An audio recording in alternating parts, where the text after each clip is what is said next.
Welcome, welcome, welcome. Red Mist LFC Ninja here with the post-match full-time review of Liverpool versus Arsenal from Anfield. What a cracking game. It was superb match. Absolutely superb match. And we are going to go through the starting lineups, our substitute bench, and we're going to talk about a few aspects of the game, a few bits of positional play and players, and then just a few basic opinions and stuff. It's not going to be too long, it's going to be too short. But what I will say is if you do like what's going on here, just show us that you do like what's going on here. It just gives me that push to make a few more videos. I'm gonna probably do the big games, the Arsenal Liverpools, the Arsenal Chelseas, the Liverpool Chelseas, the Man United Liverpools, the big games. But if you want more, please leave a comment, your opinions, whatever it might be. I would appreciate it superbly, and then we can go from there. Maybe I'll I'll think about doing every sort of match or whatever. But yeah, let's get underway. So first of all, what we want to do is we are going to go through the starting lineup. This is Klopp's starting lineup. I sometimes do a preview, and in a preview I'll do what I think Klopp's gonna do and then what I'd play. But we are short for time. It's a day after the match already, and most of the full-time analysis.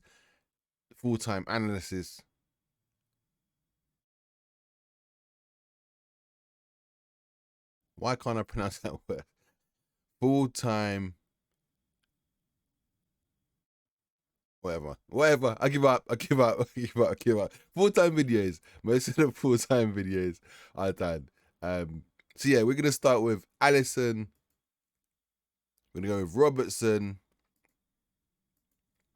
VVD, Konate, Trent Alexander-Arnold, Fabinho, Henderson, Curtis Jones, Jota, Gakpo, and Salah. I believe that was pretty much the starting lineup, give or take something like that, which I don't think it was. I think it was predominantly like this.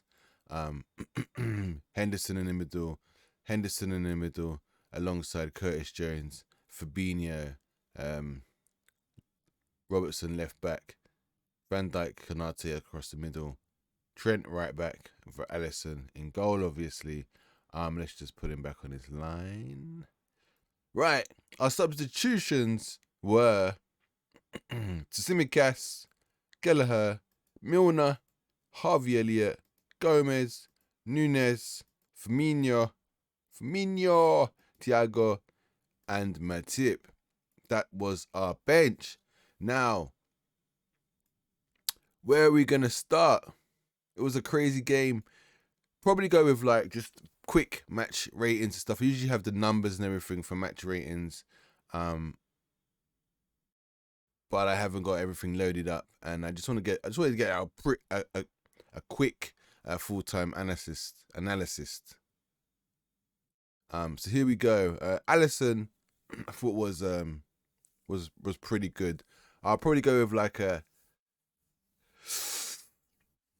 I think I'll go with probably like a 7. Van Dijk,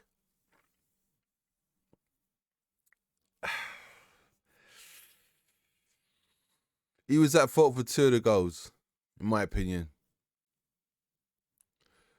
He knew when Konate went out wide to deal with the cross. He knew he was looking that direction. He could see. I don't think there was anybody in front of him. So he could have probably had an eye on Jesus, to be honest. You could argue that Robbo, obviously had Saka a little bit deeper. Didn't really have to worry about Saka, but he could have pushed onto Jesus a bit better, maybe got a bit tighter. But I don't know. I feel that was more Van Dijk. I think he had an alright game, but again, even the first goal,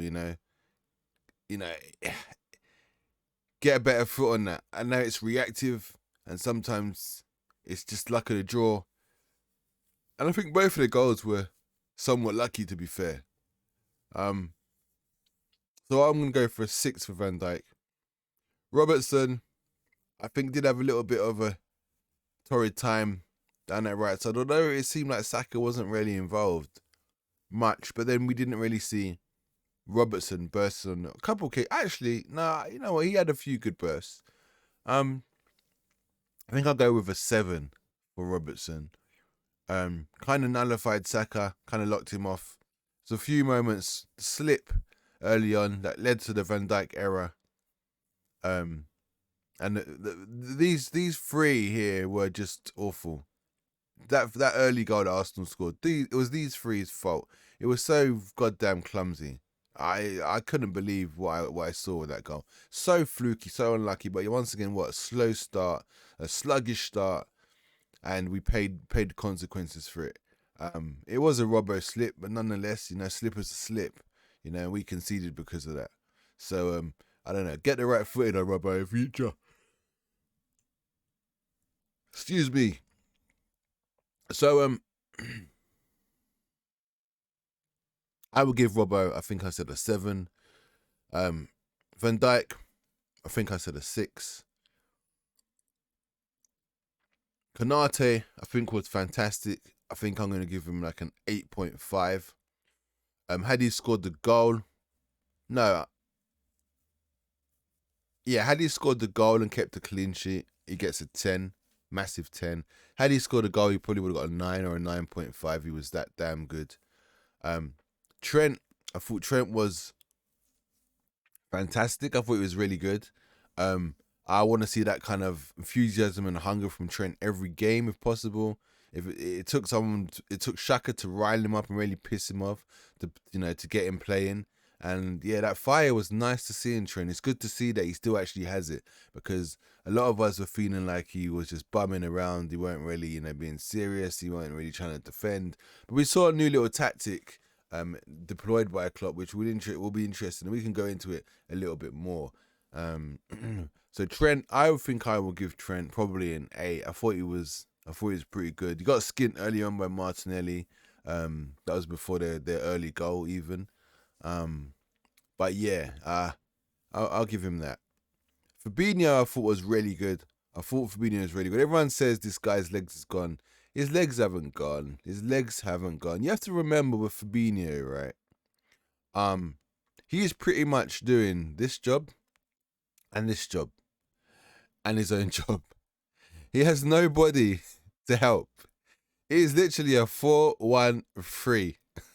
No, it's a 4-1-3. Like these two, the other two midfielders, whoever they are, when they come in, they ain't doing anything.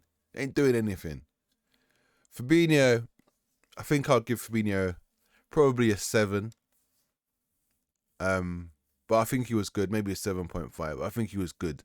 Breath of fresh air. Good to know that he's. I don't think he's done. I don't know why people say he's done. I don't think he's done in the slightest. I think it's a system game, and I think he's crying for better, more athletic, hardworking midfielders alongside him. Simple as that. In a nutshell, simple as that. And I think Klopp knows that, and I think by playing him consistently, still, keeps him happy. Keeps him happy. Jordan Henderson, I thought it was pretty decent. What did I give Fabinho? I can't remember what I gave Fabinho now. Did I give him a 7 or 8? Alright, let's just go. And I think that's 7.5. Let's go for an 8.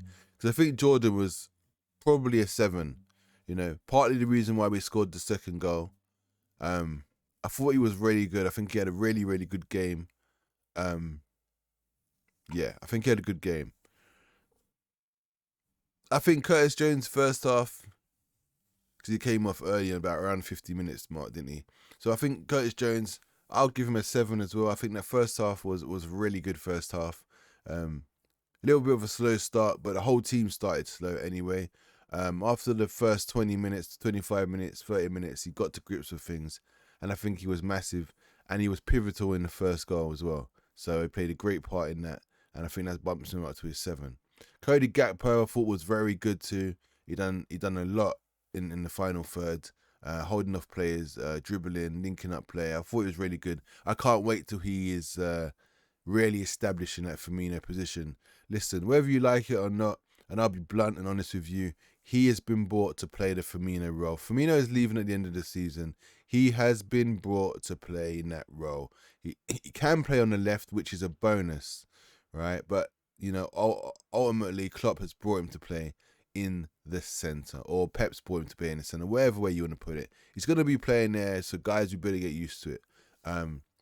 Klopp is rebuilding a new Liverpool, same system, same kind of style of play, etc., etc. Just a few different players. That's all it is. Salah, I thought was better. He was a thorn in the side. A lot of the time, I think he could have done a bit better against, you know, their left back. More than he actually should have. I didn't give Cody a rating, did I? So, Salah, I'm going to give Salah a... We're going to give Salah a...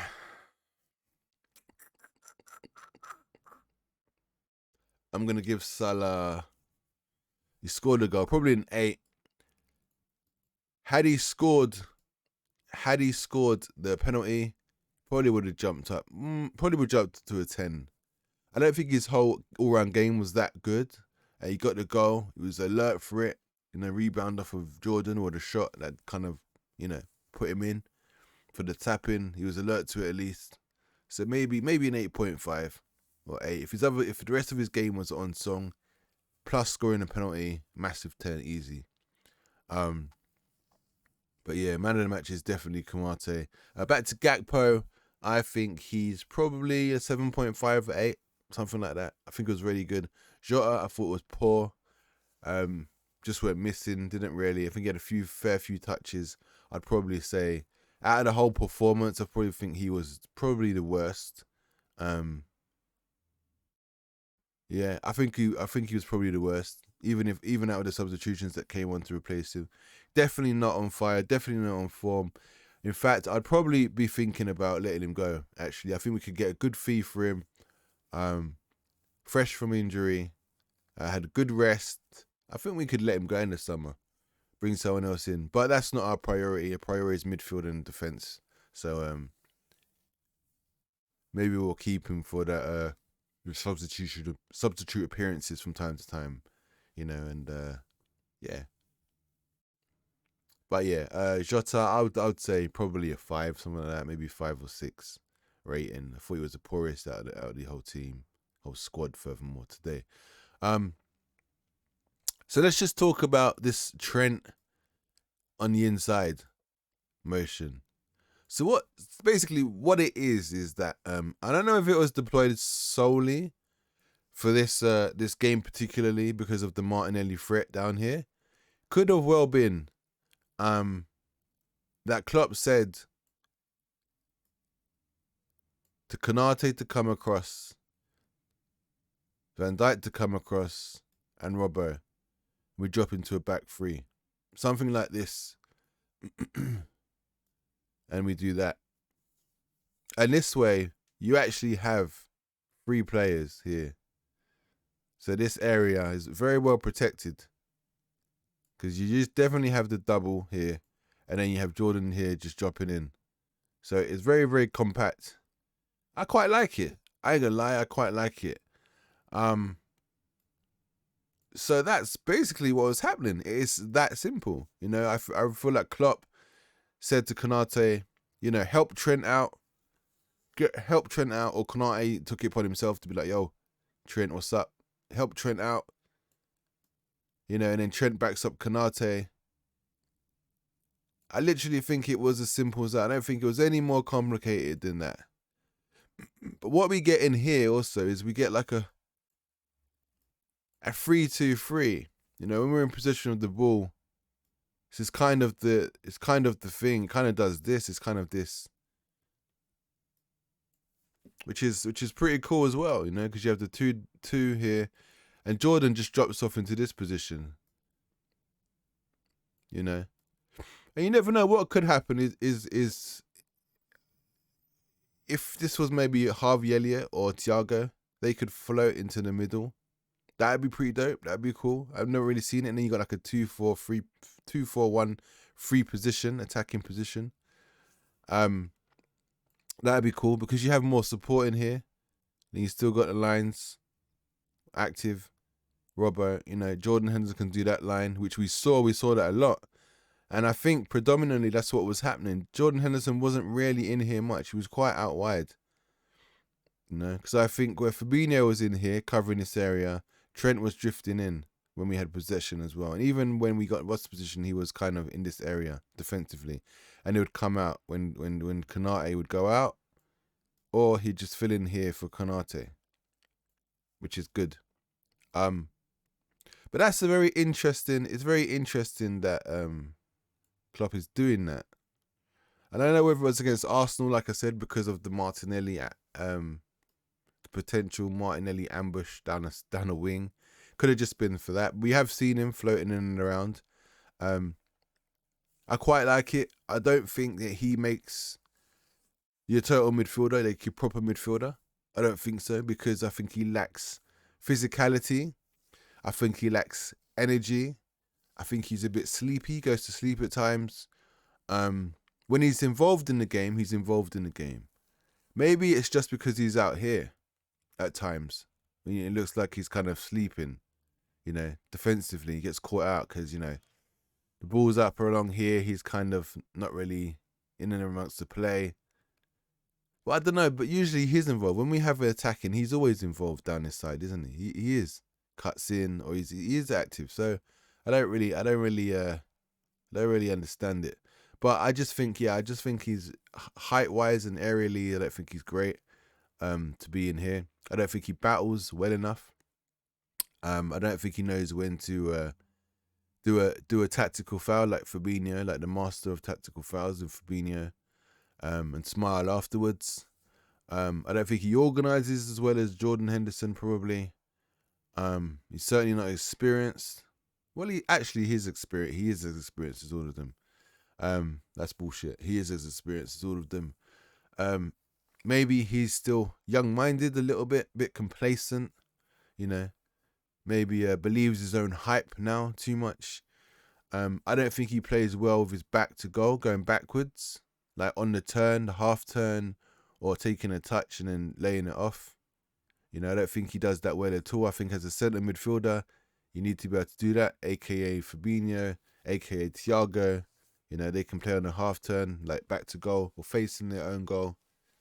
And they're the problems I see with him playing in centre midfield, 100%. And I think that's a massive problem. If you watch the Arsenal game, you'll notice that Trent likes to get behind the ball. So say, for instance, Fabinho has the ball here, right? What Trent would do is if you say, for instance, he's here, he would drop here, turn around, and be facing the play when he's facing forwards when he's receiving the ball. He don't like to receive the ball where he's like this, so he's back to goal. We're facing his own goal. He doesn't like it like that. He never once received the ball like that. I was watching, and I'm pretty sure he never once received it there. And when he's out here, he has all the time in the world. He can see along here. He can see in front of him, down the line. He can see here. He can see all his options. No one is behind him down here or off the pitch here anywhere. No one's there. He can see all the play. When you're in the middle here, you can't see the play around you. Yeah, you can get caught out quite easily. You get pressed. You're just strikers in front of you blocking the paths and the angles. So it's a lot more technical for him to play in there. And unless he adapts to that and gets used to playing it, I can't see it really being, a future. I can't see it. I can't see him playing that role for Liverpool personally. But for that game, it didn't feel like it was working at first. And then slowly, I feel like it started to have an effect. Especially against Zinchenko as well. With these three against Zinchenko, it's been a weakness when he was at Manchester City for him, and it was a weakness again for him for Arsenal against us. Trent done him silly, the nutmeg, and then the lofted cross. Excellent play from Trent, fantastic, and then Firmino with the finish. So that was a nice little bit of tactical play we saw. From Trent. Konate covering Trent drifting in, helping Fabinho, getting into these positions to shoot. That's what I love to see. I saw him pop off a couple shots at the goal. I saw Gakpo shooting, which I want to see shots, man. I want to see Salah shooting more from here as well, from outside the box. You know what I mean? I want to see shots from here. I want to see outside of the box shots. We don't shoot nearly enough. This team does not shoot nearly enough, and that really, really infuriates me. Really does. Everybody else was pretty much the usual selves. I mean, that was the only real kind of pattern of play which I was keeping a true eye on. I know Henderson was drifting out. He was a lot wide. But that's obviously because I think Trent was coming in here quite a bit, so it allowed Henderson to go up and down, and I think Salah kind of tucked in a little bit, which was refreshing to see. The other thing is this business about Salah hugging the line. Salah does not hug the line. I don't know why people have that thought process of Salah. It was something Pep said, and everybody jumps on what Pep says and takes it as gospel. Listen, when Salah wasn't scoring goals, they tried to talk about how he was playing wide, right on the line, and that's why he wasn't scoring goals. No. Salah wasn't scoring goals. The team wasn't working correctly. The system wasn't oiled well enough, and he just wasn't scoring. End of story. He was still playing as an inside winger. He was not an outside winger. He was always still in here. He was trying to attack. I remember there was lots of moments where he kept missing chances. His shooting wasn't, shooting was off form. He wasn't really himself, and then Pep made the excuse about how they're trying to play him more on the line. Well, that's absolute bullshit. It's just the cover because he wasn't scoring, he was out of form, and they needed to buy him some time, so they said that he was playing more deeper. He was not playing deeper. Salah is always going to play that role because that's the role he's comfortable with. Never are they going to change his role. I personally would love to see Salah go more to the byline, but he's not that player. He always goes inside. Besides, when he goes inside, it opens up space for Trent to get that cross in and go deeper than him. But even Trent, to be honest, he only comes in and around here. I don't barely ever see him like doing what he did to Zinchenko, and actually he should. That was like a one-off. Usually he's in here and he crosses the ball in like that. Pings the ball in like that from that kind of angle, a bit like Jordan Henderson does. I'd love him to kind of get right to the line and just float one backwards into the penalty spot area. We never really ever do that with him. Yeah, but the narrative that Salah hugs the line is bullshit. Absolute bullshit. Not that on the head right about now. Bullshit. Thought Gakpo was good, holding up the play from here, bursting forward, trying to link it up. He was good. Jota weren't really on his game. He's been injured, needs to find form, needs some time. I'm sure he'll be back at some point. Usually like scoring against Arsenal, but unfortunately it wasn't the case. It wasn't to be. It is what it is. Yeah. I mean, what else can we say? We was unlucky. Konate should have put that in at the end. I think he thought that the goalie was beaten and he just needed to chest it in. And, fair play to Ramsdale. Is it Ramsdale? His name Ramsgate? Ramsdale? I don't know. I forgot his name. Let's just check.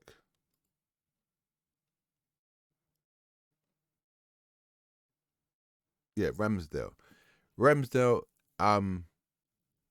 It's a great save from him. What can I say? Absolute fantastic save from him. He made a number of saves. Arsenal probably should have lost that game, but they could have also won that game.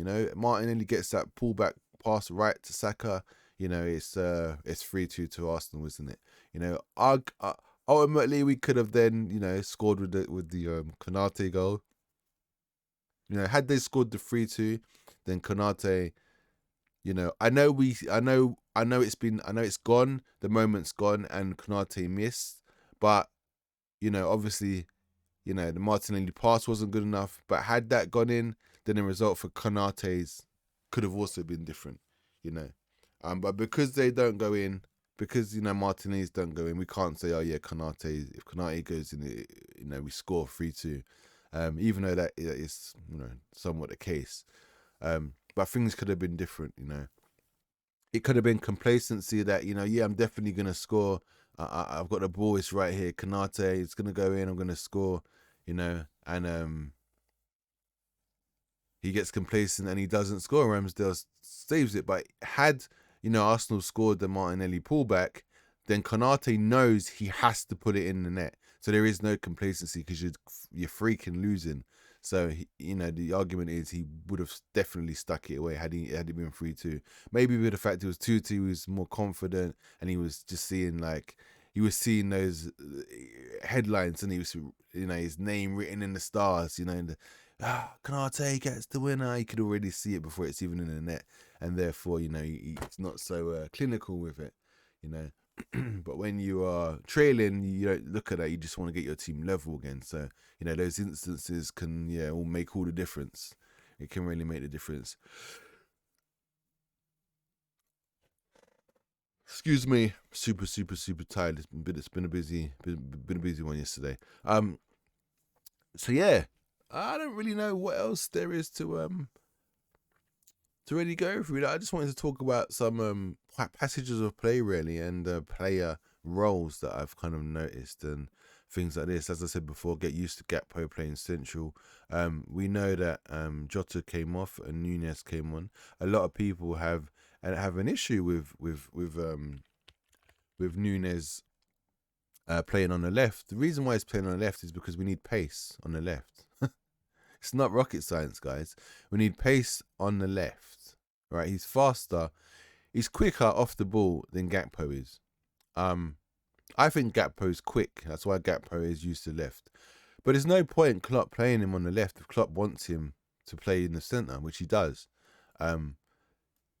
Nunes, and I've said this, I tweeted this, I said from day dot, Nunes is the Divock Origi replacement.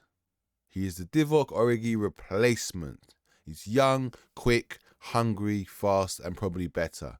It's a like-for-like replacement. Can you guys not see the like-for-like replacement with the two? It is so obvious that he is the replacement for Divock Origi. And even the fact that he started on the bench as well says it all. It just says it all. It's an option to bring on for something different, etc., etc., etc. He's not going to play down the middle because he doesn't have the footwork with his, you know, facing his own goal. Well, back to your position's goal, like Gakpo does.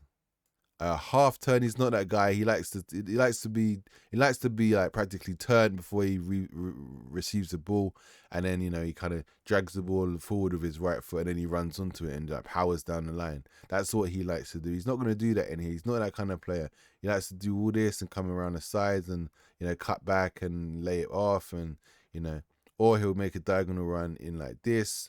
I mean, if you're playing deep, your players are playing deep, or it's a counter attack, then he could be the man centrally. You know, kind of like how Haaland plays. That's how you use him. You know, from deep quickly, and that's where he benefits centrally. But you can do that from the left. You know, Salah does that. The problem is, you know, like when Mane was here, Salah was the one you play to. Salah was the one that goes through the middle. It isn't Nunes. Plus, Salah's always on the pitch. He's always starting. Nunes will be on the bench. So Salah's that one that does that. It's nobody else. So when Mane was here, Mane wasn't even that guy, you know. Oh, shit. Fail. Give me a second. Like, Mane wasn't that guy. So Fabinho would drop off. It'd be deep. We'll all be deep, you know. Mane would be deep, defensive, right? When the break comes, maybe it's from a corner. Maybe it's a corner. We're all defending. The corner comes in. Van Dijk headers it out. It bubbles and lands to, I don't know, Mane, who's here. Then he'll play into Firmino. Obviously, this is Gakpo, but let's just remember when it's Firmino back in the days, right? And then, you know, Salah's going, and then, you know, Firmino hits the ball through and he's in on goal. Or, you know, he plays it wide like that into that space and then Salah's in on goal like that. It was always Salah, the last man. He was the one that always kind of left the gap because Henderson would cover for him. So he was always the furthest player. But it would never be like Mane and then Salah down here and then Salah playing the ball into Mane to run. Couple of occasions it ended up like that, but generally the main man was Salah, and he's still going to be that guy. He still is that guy. We saw it against Arsenal. He still is that guy that's the furthest up the pitch. Our old school Firmino and now Gakpo is going to be in this area. He's gonna find those passes. He's gonna find those passes into Firmino and into Salah, and he's gonna find those passes left to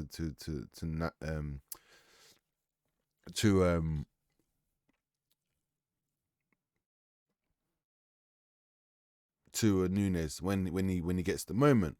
So that's inevitable. But so guys, listen, Nunes is a Divock Origi replacement. I said it way back. When we was gonna bloody sign the guy, I knew who he was about. I knew why he was coming in. Gakpo is the new Firmino. Firmino leaves at the end of the season, and Bobby's your uncle. It is what it is. That's what it is. When Luis Diaz comes back, then you will see Nunes will drop to the bench. It's inevitable. You might get a team, change maybe where Gakpo comes off. And then Nunes comes on. Nunes comes on from the bench and he plays central. You might start seeing that from time to time. But ultimately, I don't think you will. I think it will be pretty much like this. And the thing is with it, if Diaz, let's just say Diaz is here. Let's just use Milner, for example. I think I have got a Diaz card somewhere. Need to add it in. When he comes off, if he needs a break or a rest, you could bring on Shota. Or you could bring on Nunes. So, you could bring on Nunes or you can bring on Jota on the left side. So we have options. If you take off Gakpo, you can bring Jota into the middle. So the options are I like the options. It's just having everybody fit. And then, that's down to the medical team is awful at Liverpool at the moment. It's not good. But yeah, that's going to be the future. I'm telling you, man. I'm telling you, you heard it here first, Red Mist LFC. You heard it here first, honestly. Let's talk a little bit about good old Jones. I'll tell you what Jones reminds me of. He reminds me of a little bit of a young Wijnaldum. Like when Wijnaldum was playing in the Dutch league in his early years. He's a bit of a young Wijnaldum. He's very good at retention. He needs to get a bit more physical. Linking play. He was naturally a left winger, I think. Top left-sided winger, left of midfield. He plays left of midfield now more. But I think he was more of a left winger, so hence why he had a little bit of play in the Arsenal game, which led to our the Salah goal. Jordan Henderson scuff shot, a scuff pass away. I think it was trying to side foot into the corner of the Arsenal goal, and he just went wrong, but got a bit of fortune with Salah, jumping on the end of it. But yeah, but Curtis Jones reminds me of that. Young, he's got a bit of energy. I mean, he's not, he's not superbly quick or, particularly doesn't have, ridiculous acceleration or silly agility or anything like that. I think he's all right in the air. I don't think he's anything special, but I think if he keeps playing and improving, I do think he has potential statistics like Wijnaldum has. I can see a little bit of a similar ilk between the both of them, especially when they're on the ball and the slalom running, zigzagging, back to goal. He can play back to goal as well. He's good like that. And he can play. He can turn. Maybe needs to up the work rate a little bit, and then just maybe the skill on the ball, like holding it, getting a bit more body strength. Hold off players and stuff. But I hold high hopes for Curtis, definitely. He was substituted, and obviously THIAGO made his return, didn't he? THIAGO Alcantara. Yeah, so THIAGO made his return. Let's just do that substitution as well. Roberto Firmino came on for Cody Gakpo.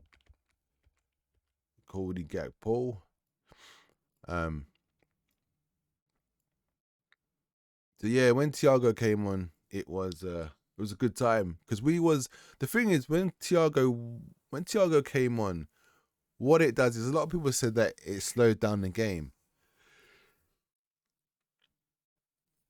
But before he come on, we was winning 50-50s. A lot of 50-50s. We was pushing the play. It was intense. It was rush football. It was a lot of rush football. It wasn't.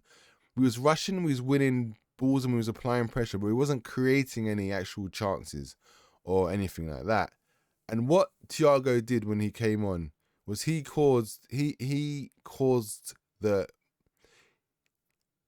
made sure there was more link-up play between our three midfielders. Like, our three midfielders started dominating the ball more when THIAGO came on. It wasn't just pressure.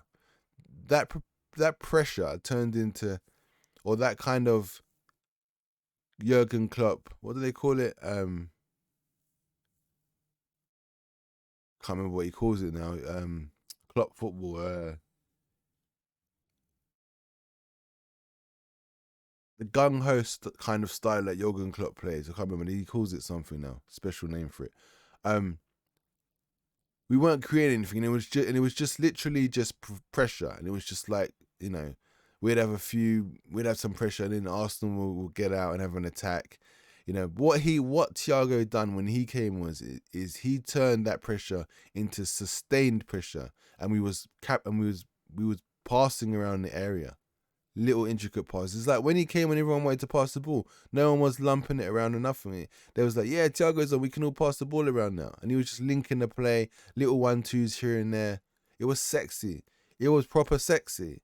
And that's what he done. He changed all the running and rushing and 50-50s and half-hearted chances to sustained pressure. And what we done is we camped around their box. And then that pressure built and built and built and built. Eventually, obviously, you know, Geordie down the wing into Trent, lovely bit of skill pass, Zinchenko, nutmeg, and then the lofted pass for Firmino to finish. Obviously, that's what happened because of most of that sustained pressure, sustained play and passing around their box, you know. So that's what he brought to the game, and I think it'll be interesting. I think for low block sides next season, we have to look at Bajcetic and THIAGO playing together next to each other, with like Fabinho or one of the. It depends. It really depends. If we want to dominate the play, I feel like that should be a thing.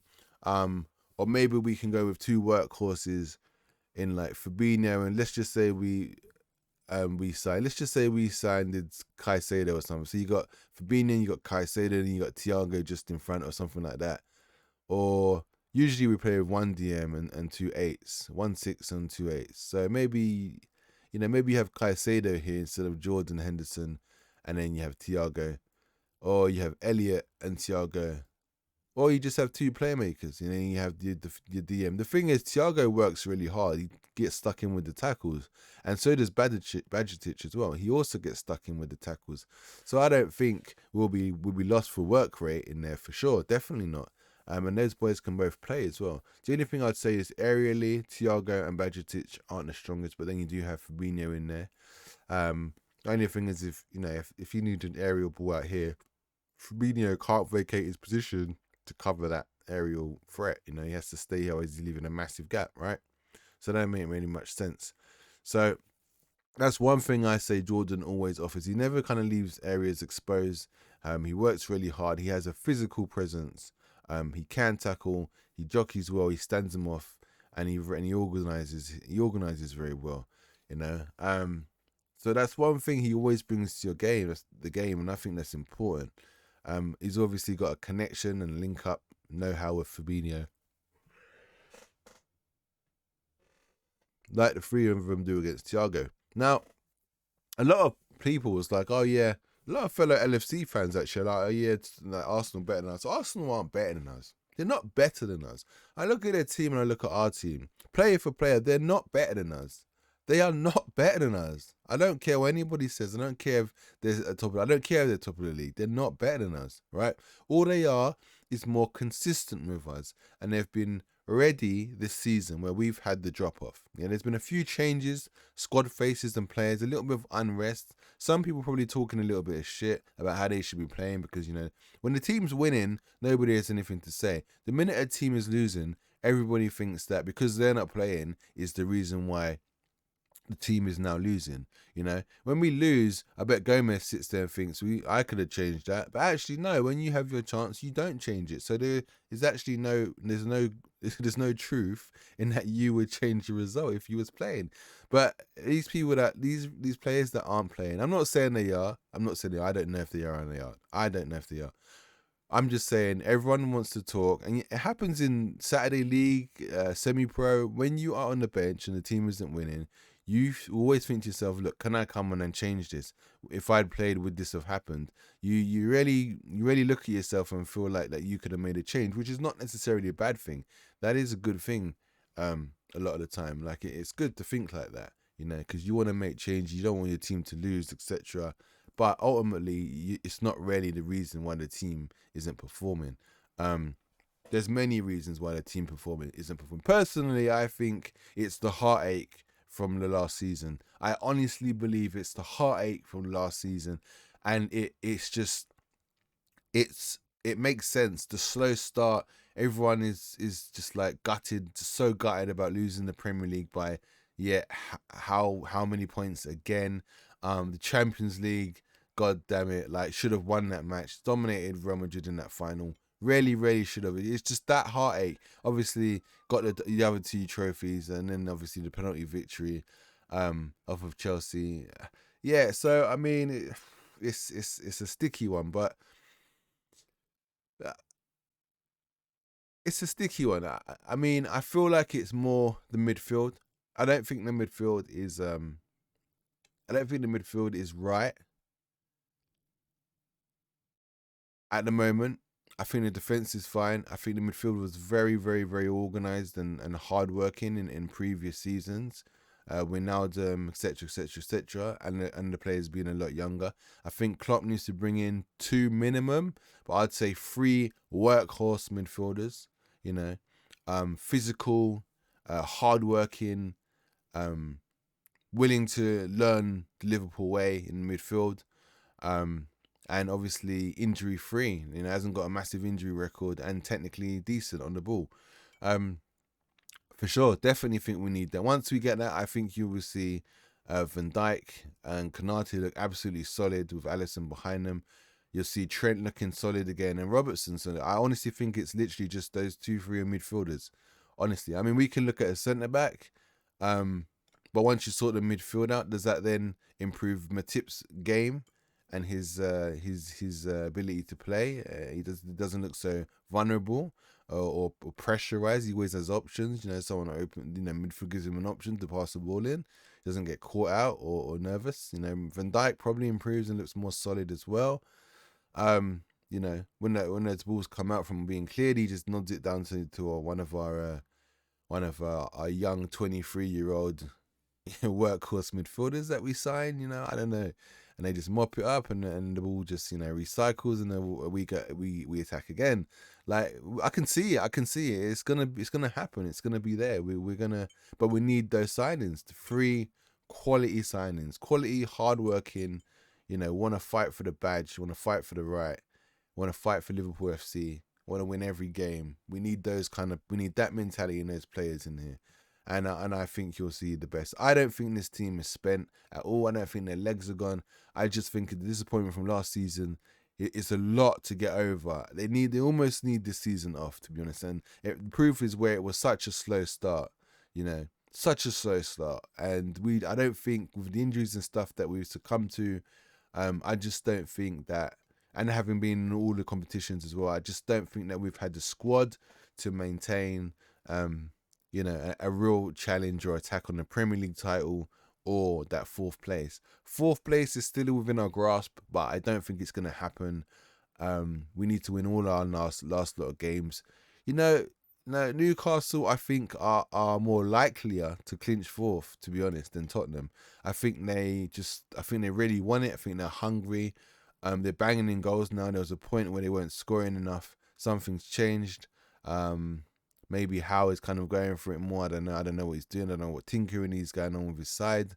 But I just feel like Tottenham have got like a few losses or a slip or like 3 draws or somewhere in their makeup. Whereas I don't know, I think Newcastle, I think they can escape. Although Newcastle, I think they got a bit of a tricky fixture list. They got to play Arsenal, don't they? I think they've also got to play Chelsea as well, or do they not? Not sure. Maybe they got to play Tottenham too. I don't know. Tottenham have to play us. There's potentially, I'd say two losses for both of those sides in the next nine games potentially. But I don't know. I think we need 2 losses and maybe a couple draws or something too. So it's a big ask, and I don't know if we're gonna get it. I don't think it's gonna happen. But what we got to do is win all our games, and we said that from before we even got when we played Bournemouth, after we played Bournemouth, and yeah, it wasn't to be. I mean, arguably, we drew with Chelsea, drew with Arsenal. That's 2 points. Had we lost to Chelsea and beaten Arsenal, we would have got 3 points, so we'd have had more points. So 2 draws is almost worse than losing twice, which is crazy, But 1 win and 2 losses is better than 2 draws and 1 loss, isn't it? Sucks. So we could have been a better point off. Yes, we didn't lose face, but ultimately, I'd take a loss for a win. I really would, because we would be a point better off. But yeah, so I don't personally think we are going to get 4th place. But it'll be interesting. I mean, I definitely think we are favourites, or one of the favourites for Europa if we are in Europa next season, if Klopp plays for it. I don't see why not, because you obviously get the Champions League place. But not only that, if we could just field, second-rate side in the Europa and play with the second-rate side, give the youth some experience, European football, whatnot, and then mount an assault on the Premier League title again. Aim for that, and then aiming for that, you automatically get the Champions League for the next season without having to win the Europa. So I don't know. It works. It works whatever way you look at it, whatever way you feel like you want to go with. But yeah, I'm not sure if there's anything else to really talk about. Kind of spoken about the key parts that I feel like really stood out to me while I was watching the game, and what I feel like the future holds for this side, in terms of obviously, the midfielder just discussed, the defensive options, maybe bringing in a centre back. But as I said, we do still have Phillips, and we do still have Gomez and Matip, and if we sort the midfield out, will Gomez and Matip look better because we have a better midfield? That's possible. Garvidal is a shout. I like Garvidal, but is Garvidal going to come from playing the football he's played in Inter to sit on the bench? I don't think so. I think he was going to start, or he wants to play. So it probably would mean we'll need somebody. We'll need a quality defender from maybe a team that's being relegated. Maybe hate to say it, maybe like an Everton defender, centre back, or even a Southampton centre back. I don't know. I'm not too aware of which ones are even all that good. But Abilum is quite a good shout, to be honest. He's no worse than Jordan Henderson, is he? And he gets goals from midfield. You get rid of Ox, you sign Billum, and then that's a good. I think that's a good little swap. Guy's doing bits. For Bournemouth, scored against us, didn't he? He likes that counter attacking. He likes his counter attacking goal, doesn't he, Billum? But yeah. Yeah, Cody Gakpo, new Firmino, Nunes, the Divock Origi replacement. So yeah, well, like I said at the beginning of this video, it has dragged on a little bit, but it's been fun. It's been a long time since I did one of these. I'm a bit rusty, not gonna lie. But if you do like the discussion, what I browsed over and mentioned, they will get better with more. Obviously, I'll get back into the swing of things. I'll start doing the intro and main screen, and then obviously an end screen. Today we've just got the tactics and basic analysis and full-time screen. But yeah, check out the other videos to get more of a better feel of what it used to be like. But I'm trying to bring them back slowly. I'm going to try and do the big games. I'll try and do previews and post-match full times. If not, you'll just see the full time of like big games and stuff. Not many more big games left, I don't think. this season. So this may be the only one. But if we do manage to see this and you like this, and you just, like I said, hit the like, just like it, leave a little comment, add in your two bobs piece or whatever, and yeah, I'll be happy to do a few others for sure. But yeah, guys, I've been Remiss to FC Ninja, and I'll see you soon. Thanks for watching, reading, commenting, listening. Appreciate it. Take it easy. Laters.